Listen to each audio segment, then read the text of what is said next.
Hi friends, అంతా ఎలా ఉన్నారు? ప్లీజ్ లైక్ చేసి, సబ్స్క్రైబ్ చేసి సపోర్ట్ చేయండి. స్టోరీ చూసి వెళ్ళిపోకుండా సబ్స్క్రైబ్ బటన్ కూడా నొక్కేయండి. ఉదయం సరిగ్గా 9 గంటలకు Ambika groups office industries head office ముందు వరుసగా లగ్జరీ కార్లు ఆగాయి. చివరిగా black colour bullet proof car నెమ్మదిగా పార్కింగ్లోకి వచ్చింది. డ్రైవర్ వెంటనే డోర్ తెరిచాడు. కారులో నుంచి ఆర్యన్ దేవ్ దిగ్గానే అక్కడ ఉన్న ఉద్యోగులంతా ఒక్కసారిగా లేచి నిలబడ్డారు. గుడ్ మార్నింగ్ సార్ అని ఒక్కసారి పలకరించారు, కానీ ఆర్యన్ ఒక్కసారి కూడా వాళ్ళ వైపు చూడలేదు. అతని అడుగుల్లో ఆత్మవిశ్వాసం, ముఖంలో గంభీరత్వత, కళ్ళల్లో అహంకారం స్పష్టంగా కనిపిస్తుంది. అతను ఈ కంపెనీ సీఈఓ మాత్రమే కాదు, వేల కోట్ల రూపాయల సామ్రాజ్యాన్ని నడిపించే వ్యాపార దిగ్గజం. అతను తీసుకునే ఒక్క నిర్ణయం కూడా మార్కెట్ను కదిలించే శక్తి కలిగి ఉంటుంది. దేశంలోనే అతి చిన్న వయసులో సక్సెస్ఫుల్ సీఈఓగా అతని పేరు ముందు వరుసలో ఉంటుంది. క్యాబిన్లోకి అడుగు పెట్టగానే అతని పర్సనల్ అసిస్టెంట్ ఫైల్ టేబుల్ మీద పెట్టాడు. ఒక ఫైల్ చూస్తూ ఈ ప్రాజెక్ట్ ఎవరు అప్రూవ్ చేశారు అని అడిగాడు.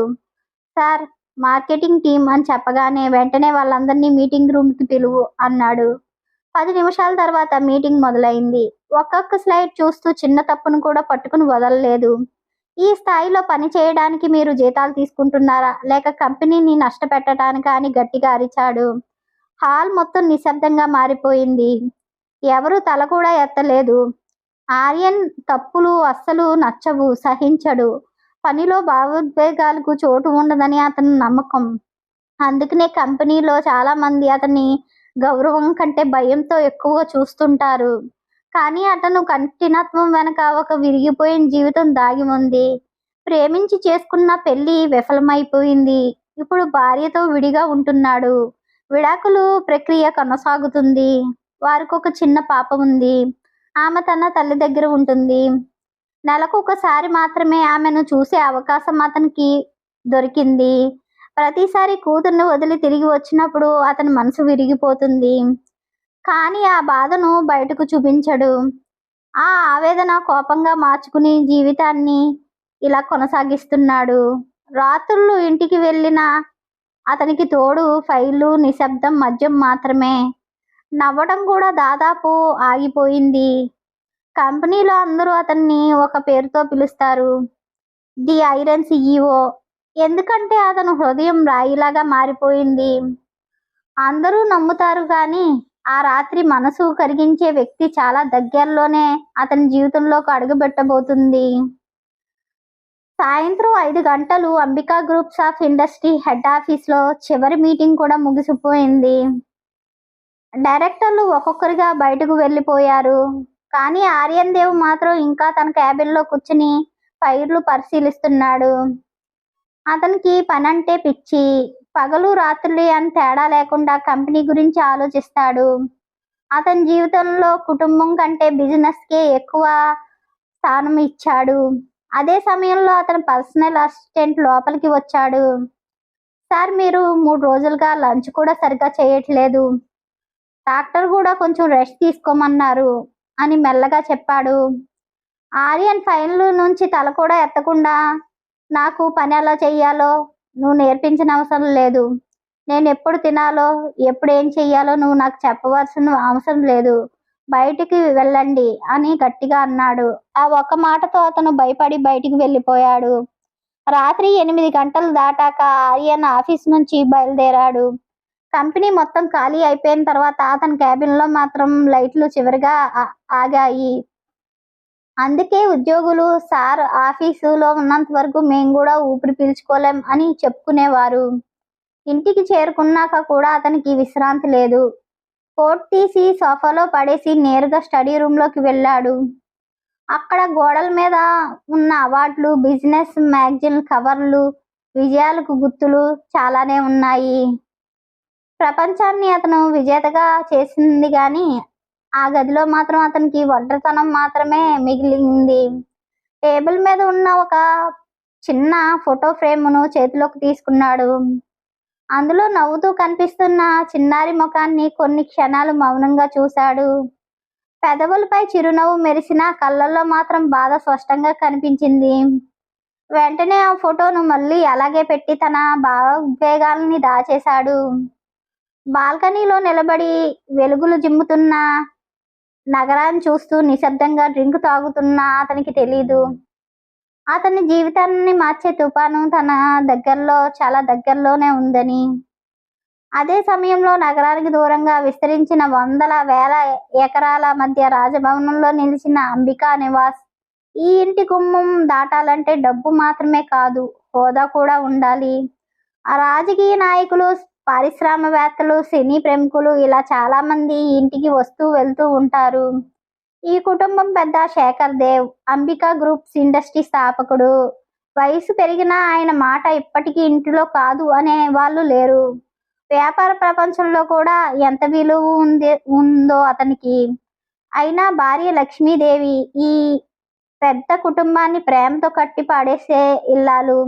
డబ్బు కంటే బంధాలే ఎక్కువ విలువనిచ్చే మనసు ఆమెదు. పెద్ద కొడుకు ఆర్యన్ దేవ్ కంపెనీ సీఈఓ, చిన్న కొడుకు ఆదిత్య దేవ్ కుటుంబ వ్యాపారాలలో డైరెక్టర్. ఇంట్లో నవ్వులు పంచేది ఆదిత్య మాత్రమే. నిశ్శబ్దంగా ఉండేది ఆర్యన్. ఈ ఈ కుటుంబానికి అత్యంత ఆత్మీయుడు, గౌరవనీయుడు ఒకరు ఉన్నారు. ఆయన పేరు రవీంద్ర వర్మ. రాష్ట్రంలోనే ప్రతిభాశీలమైన ఎమ్మెల్యే. కానీ ఇంటికి ఆయన రాజకీయ నాయకుడిగా రాడు, కుటుంబ సభ్యుడిగా వస్తాడు. శేఖర్ దేవ్ ఆయన అన్నయ్య అని పిలుస్తాడు. లక్ష్మీదేవి వదిన గారు అని గౌరవిస్తాడు.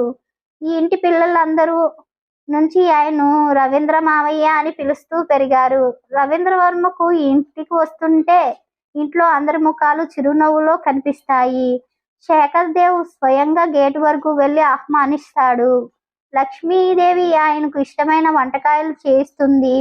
ఆదిత్య అయితే మామయ్య వచ్చారంటే ఇల్లంతా సందడిగా మార్చేస్తాడు. ఒక ఆర్యన్ దేవ్ మాత్రమే భావోద్వేగాలను బయటకు చూపడు. అయినా రవీంద్ర వర్మ మాటలు మాత్రం ఎప్పుడూ ఎదురు చెప్పడు. ఎందుకంటే చిన్నప్పటి నుంచి అతను అర్థం చేసుకున్న వ్యక్తి, తన జీవితంలో కష్టకాలంలో తన వెంట నిలిచిన వ్యక్తి రవీంద్ర వర్మ మాత్రమే. అందుకే ఆర్యన్ జీవితంలో తండ్రి తర్వాత అంతటి స్థానం ఆయనకే ఉంది. ఈ కుటుంబంలో అందరికీ తెలియని ఒక విషయం మాత్రం ఉంది. ఆర్యన్ జీవితాన్ని మళ్ళీ మార్చాలని రవీంద్ర వర్మ మనసులో ఇప్పటికే ఒక నిర్ణయం తీసుకున్నాడు. కానీ ఆ నిర్ణయం ఆ ఇంట్లో ఎంత పెద్ద తుఫాను సృష్టించబోతుందో ఎవ్వరికీ తెలీదు. మరోవైపు నగరంలో ఒక చిన్న కాలనీలో పాత అద్దె ఇంట్లో తన జీవితాన్ని నిశ్శబ్దంగా గడుపుతుంది రాహి.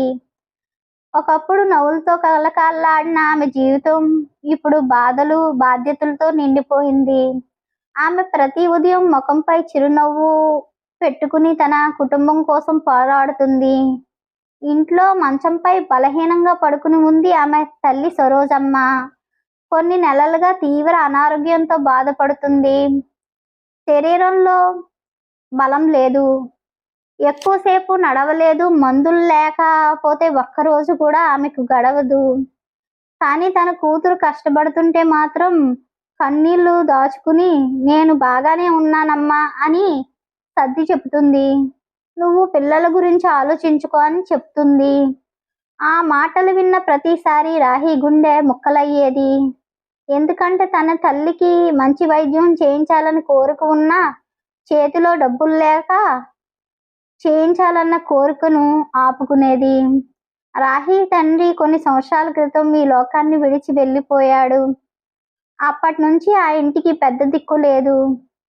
కూతురుగా, తల్లిగా, ఇంటి పెద్దగా ప్రతి బాధ్యత ఒక్కసారిగా తనపై పడిపోయింది. ఆమె పెద్ద కొడుకు ఆరవ్ బెంగళూరులో ఎంబీబీఎస్ చదువుతున్నాడు. చిన్నప్పటి నుంచి చదువులో చాలా తెలివైన వాడు. అమ్మ ఇంకొన్ని రోజులు ఓపిక పట్టు, మంచి ఉద్యోగం వచ్చిన తర్వాత నీ కష్టాలు తీరుతాయి అని ప్రతిసారి ఫోన్లో చెప్తుంటాడు. కానీ ఆ మాటలు వింటున్న రాహి కళ్ళల్లో ఆనందంతో పాటు చాలా బాధ కూడా మెరుస్తుంది. ఎందుకంటే ఫీజులు చెల్లించడానికి ఎన్నోసార్లు అప్పులు చేయవలసి వస్తుంది. చిన్న కొడుకు రియాన్స్ మాత్రం తన అమ్మకు నీడలా ఉండేవాడు. స్కూల్ నుంచి రాగానే అమ్మకు పనుల్లో సహాయం చేయటం, అమ్మమ్మకు మందులు ఇవ్వటం, ఇంట్లో చిన్న చిన్న పనులు చేసుకోవటం ఇవన్నీ అతనికి అలవాటు. చిన్న వయసులోనే పరిస్థితుల్ని అతను పెద్దవాళ్ళ అర్థం చేసుకున్నాడు. ప్రతి నెల అద్దె చెల్లించాలి, తల్లికి మందులు కొనాలి, పెద్ద కొడుక్కి డబ్బులు పంపించాలి, చిన్న కొడుకు చదువు చూసుకోవాలి. ఇలా ఒక్కొక్క బాధ్యత రాహి భుజాలపై కొండలంత భారాన్ని మోపుతుంది. అయినా ఆమె ఒక్కసారి కూడా విధిని నిందించలేదు. నా పిల్లలు సంతోషంగా ఉంటే అదే నాకు చాలు అనుకుంది. అదే నా జీవితం అని తన కన్నీళ్లు తనలో దాచుకుని ప్రతిరోజు కొత్త పోరాటం మొదలు పెడుతుంది. నిజానికి రాహి జీవితం ఇలా మారడానికి కారణం ఆమె మొదటి భర్త. పెళ్ళైన కొన్నాళ్ళ వరకు అంతా బాగా ఉన్నట్లు కనిపించినా తర్వాత అతను అసలు స్వభావం బయటపడింది. అతని చెడు అలవాట్లు, తప్పుడు నిర్ణయాలు, వ్యాపారాల్లో చేసిన నష్టాల వల్ల రాహి తండ్రి ఎంత కష్టపడి కూడబెట్టిన ఆస్తి ఒక్కొక్కటిగా అమ్ముడుపోయింది. రాహి పేరు మీద ఉన్న భూములు, బంగారం, పొదుపు ఏది అతను మిగల్చలేదు. కొన్ని రోజుల్లో అన్ని తిరిగి తెస్తాను అని చెప్పి నమ్మించాడు. కానీ ప్రతిసారి కొత్త అప్పు, ప్రతిసారి కొత్త సమస్య మాత్రమే ఇంటి గుమ్మం దాటింది. చివరకు అప్పులు తీర్చడానికి మిగిలిన ఆస్తులు కూడా అమ్మేయవలసి వచ్చింది. ఒకప్పుడు సొంత ఇల్లు ఉన్న రాహి ఇప్పుడు అద్దె ఇంట్లో జీవించవలసి వస్తున్న పరిస్థితి వచ్చింది. ఆస్తి పోయిన బాధ కంటే తన తండ్రి జీవితాంతం కష్టపడి సంపాదన తన కళ్ళ ముందే నాశనం కావడం రాహి ఎక్కువగా కలిచివేసింది. స్టోరీ ఇంట్రెస్టింగ్గా ఉండబోతుందండి. Please subscribe.